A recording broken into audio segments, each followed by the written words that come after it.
Killer Instinct. Honestly, the fighting game that literally has put me in the map of many YouTube searches all those years ago whenever I uploaded new content, new characters, anything that Killer Instinct released, I was able to cover it through gameplay and vice versa. Heck, even fan missions and everything else. But anyway, you're probably wondering, as this is being the final episode of Journey of Shockbrawler, what do I have to say about KI? It is literally the second best fighting game that I've ever played. It used to be number one, but I'll just get this straight up out of the way and basically just be frank and be blunt about this. I did not like that they nerfed Rash in the balanced community patch, and even with some of the adjustments that I was able to play not too long ago, I still think that Rash did not need that heavily nerfed. And I know what you're all going to be saying, oh, but he needed it. Look, let me explain from my perspective why I didn't like that so much. Because, let me be real, I think to me, Rash was like a character that, look, you gotta understand, this dude relied heavily a lot on aerials and a lot of stuff that made him extremely fun to play. And let me be real, there have been many people over the years since I have played this game that there was anti-Rash strategies, ways to get around with it. I mean, look, people hated Glacius for being annoying and basically being the, if you're playing a lot of Street Fighter, dude, Glacius was the earliest form of JP. And here's the worst part, you know how he has that spike in the ground? Glacius, if you didn't know how to face that, that thing is technically an unblockable. So, yeah. Don't know why Rash out of all characters needed to be nerfed, but yet you got like a bunch of other characters that just basically go, hey, free stuff. I mean, you got Tusk, you got Jago that got the Kendo buffs. But yeah, that's just like my 2 cents. Again, I know that people's opinions are different, but at least you guys can tell that, hey, I played a lot of Rash. Obviously, you're gonna want to hear what my point of view is about.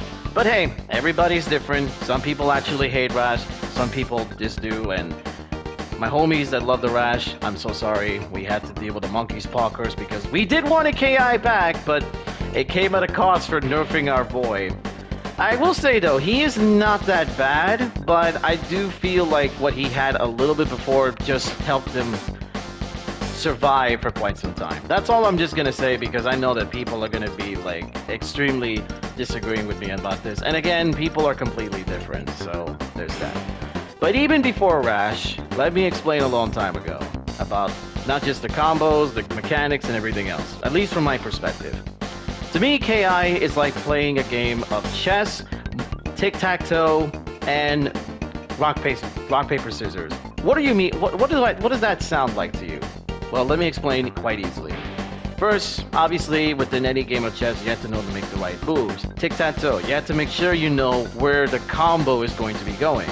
Are you going to be consistently spamming the same button? Are you going to mix it up a bit? Are you going to do a counter breaker at some point? Are you going to finesse a counter breaker?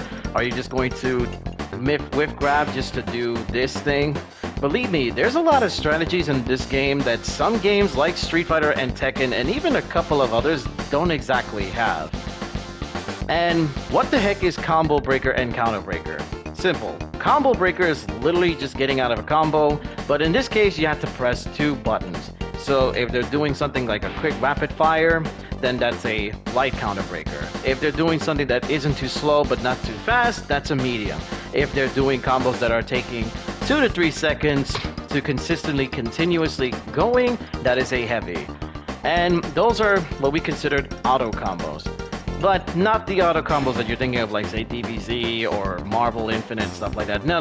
We for some reason that was added later on, but believe me, it's just not the same. It just feels weird. But there are technically combos that you can do manually, or manual combos, but they are a bit tricky to pull off because not only do you have to make sure you don't whiff, but you also have to make sure that they also land and that your opponent cannot figure out what button it is. So say it looks like a heavy, but is actually a medium. You think this is a medium, but this is actually a light. Oh, you hit this too late or you hit this too early.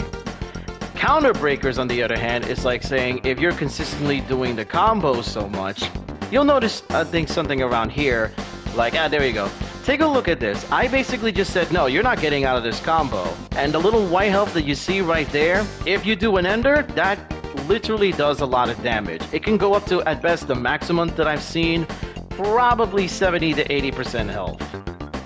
Yeah, you heard what I said. That's a lot of damage for a combo just within one scaling. And mind you, it's pretty crazy. Then there's the ultra combos, which honestly is one of my favorite things about this game, which is literally being able to musically use your opponent's, I guess, defeat as a musical instrument. Hell, this is something that I prefer more than any other fighting game because believe me, when you take out the frustration of someone that's really giving you a hard time fighting, you obviously go full ultra. But mind you, there are players that, you know, they'll just do a quick ultra like 1, 2, boom, ultra combo because, you know, they want to move on to the next thing. But if you happen to face anybody that does a long ultra combo and does double ultras, yeah, you're basically on their bad side. Or you're probably just going to be a Twitch or Twitch clip or some kind of like highlight reel. I'm just being honest. People do this a lot. At least at the time that I was playing this game. And now, my personal history. A long time ago, I was playing a lot of this game, and I usually thought that basically my main was going to be Thunder, Omen, Jago, and Cinder. Until when Season 3 came out, Rash was a thing. And believe me, like I mentioned before, I'm a little disappointed that they nerfed the dude. I mean, granted, he's not that badly nerfed. I mean, I thought he was, but after giving it a couple of games and some sessions, it's not too bad, but it's still a little disappointing, just a little. But anyway, Rash was not just a character that was extremely OP against certain matchups, but rather he was an anti-bully character. What do I mean by this? Look, this is Xbox Live. Literally, there's a lot of people who have interesting backgrounds, interesting mic conversations and everything, so obviously you needed something that basically stops people that's gonna give you that kind of people a hard time with. And nowadays you can't really say anything of the sorts because, well, things have changed, which is kind of a good thing, honestly. But to make a long story short, Rash was basically a character that has saved me from a lot of stress and a lot of toxicity over the years. That the Toad literally is an anti-bully character for the many years that I've known him, and I taught even some close friends of mine how to play this character, and we used to form a team. We had a team.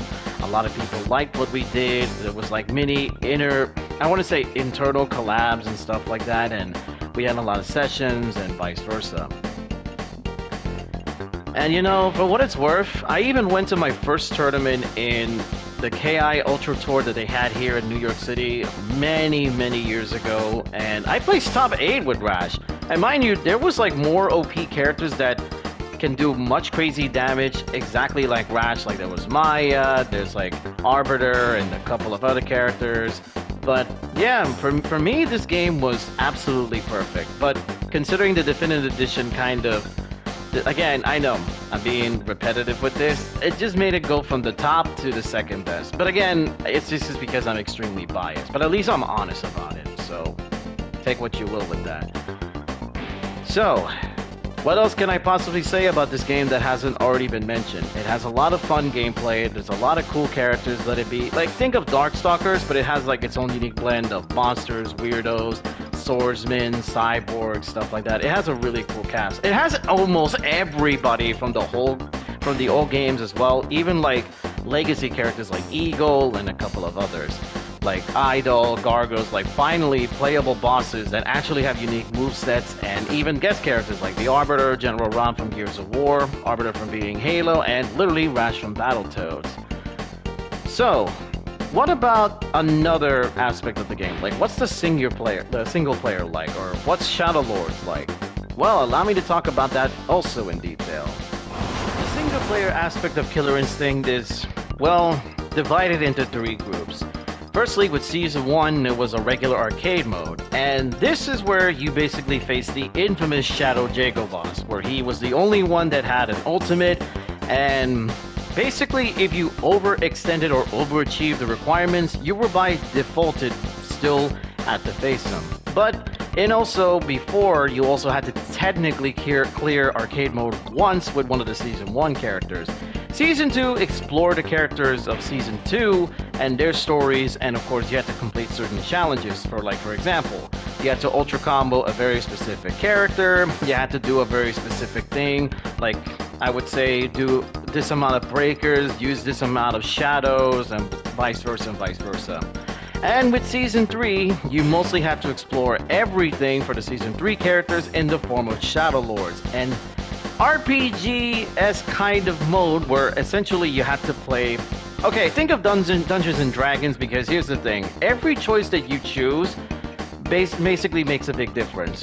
Where corruption can happen in one region, it can decrease, you can get items, you can get poison. There's like gimmicks within every single stage that you use. But there are specific story missions and even specific cutscenes, even exclusive to certain characters from previous seasons that can happen here. What you're looking at is literally what you're seeing for Tusk. And this is odd or reference to the trailer at the end of the trailer where he faces Mira, and of course going along with the story, he basically is looking for a way to be no longer immortal. And yeah, that's just basically the premise of literally each 3 single-player modes that you can basically play within Killer Instinct. Now, there is technically shadows where... Okay, think of what Super Ghost Battle does for Tekken 8, except here it's a little tricky. In order to do certain modes like Shadow Survival, you have to go through pretty much an entire shadow of a person that's played their character. And again, it's kind of like Super Ghost Battle. But the problem, at least at the time that I looked into this, was that there are times that wouldn't even work at all, or it wouldn't even load up the shadow, because I guess not many people played this, or rather there was a lack of, I would say, response to the whole thing. Now, going back into Shadow Lords, you also get to use these little mini spirits that are called Guardians. The Guardians help you do different things, such as being able to parry, block breaker, where you basically do a counter breaker in the form of basically blocking things. There's guard crush, where if you basically do like more attacks that are being blocked, as I say, blocked attacks increase charge. Once it's fully charged, you get to do an unbreakable attack. Then there's the Fractured Ward, my personal favorite, which allows you to have a good amount of super armor. And then, of course, there's also the Ram, which allows you to do Psychic Breaker. But let me tell you one thing. I fought a guy once that had this, and let's just say that because I saw that he had that, I literally ended up counter-breaking him so much that he just rage quit out of the game. Like, listen, it helps to basically do easy counter breaks, but it does not help when it gets to people that kind of know what you're doing. So just thought I'd put that a bit of a disclaimer right there. And of course, by the end of literally, well, once you basically go through a majority of Shadow Lords, you face against Gargos, the final boss of the game. And if I had to explain what that is, you should probably check a bunch of videos in the description below what that is. But I'll make it short and simple. Literally, Gargos is a powered up version. In this form, he is more powered up compared to his defaults. He has buffs, he literally can be resurrected, and it does not matter if your character loses after the resurrection, you still have to deal with that all over again. And in order to nerf Gargos, you need to defeat the omens that carry the buffs for him. So once you carry the buffs, or defeat the omen that carries the buffs, you weaken Gargos, and he will by default have a permanent 1 buff that he always will keep on him.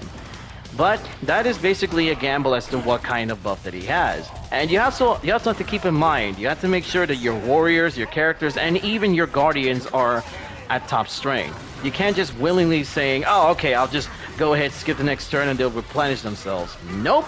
You have to make sure that they are in their top physical peak of strength and health and everything. There's even items that allows you to give you like full shadow meter, damage buffs, and a bunch of other things. Again, there's like guides and videos about this. Again, what I'm saying isn't exactly enough to say it. Alright. Now that we talked about that, I do have a couple of things I do want to say, which is mostly the online mode. Okay, there is Exhibition, you can fight any person on any level, which is basically an RNG of like hoping you don't find somebody crazy to deal with. But you could technically opt out if you don't want to. The rank system, on the other hand, is not one of my favorites. Because here's the thing. Basically, like in Street Fighter 6, which is surprising that they did this because this is something that Killer Instinct did first. Once you do 10 matches, you get to be placed in a certain type of league. There's Bronze League, there's Silver League, there's Gold League, and the last one being Killer League. But you are by default still on Gold League, but you'll still be in a level within the whole area. And of course, once you reach the Killer rank, you think, oh, I'll just leave it alone and never have to deal with it again, right? Sadly, if you play, say, non-online, like no online for a whole month and you're in Killer rank, that immediately resets to being back into Gold. Anyway, that concludes my perspective of everything KI. So have a look at my favorite Ultra combos and Ultimate combos in Killer Instinct. So enjoy, guys.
Alright.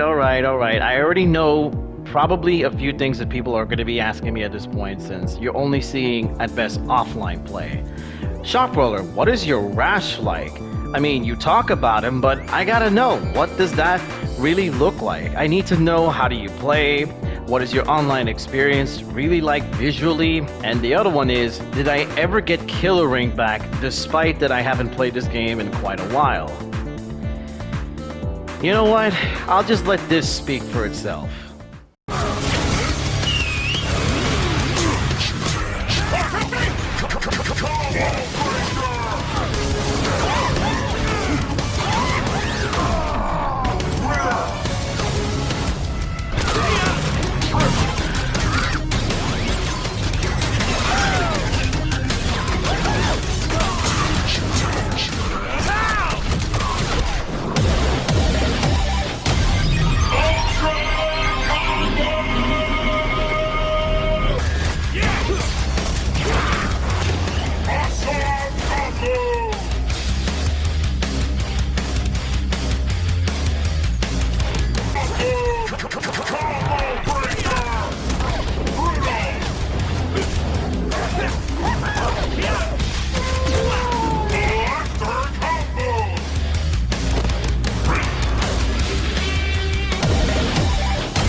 Are killing me.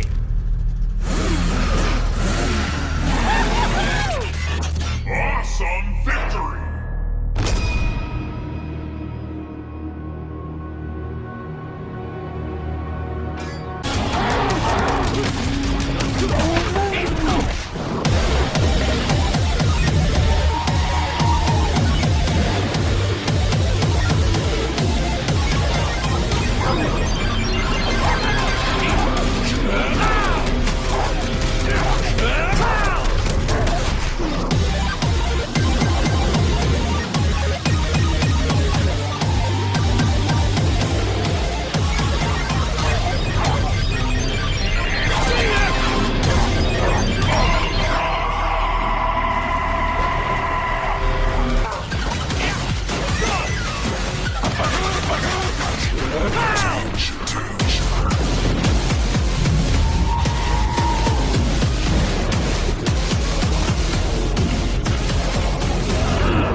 cameos are killing me.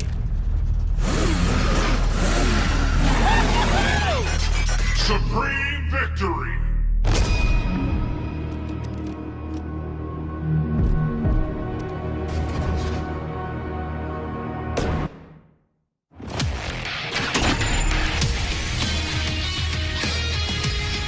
You know, taking a look back, I started to realize something.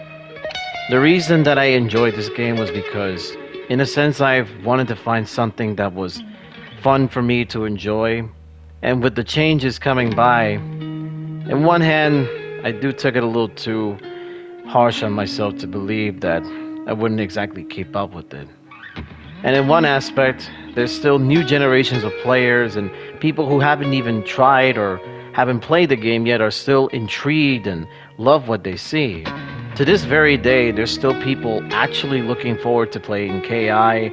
Some want to see it on a multi-platform accessibility, and even then, it's amazing to see that even after so long, this game still continues to really be a real experience for many people like myself, and even people new can enjoy to the many, many years to come.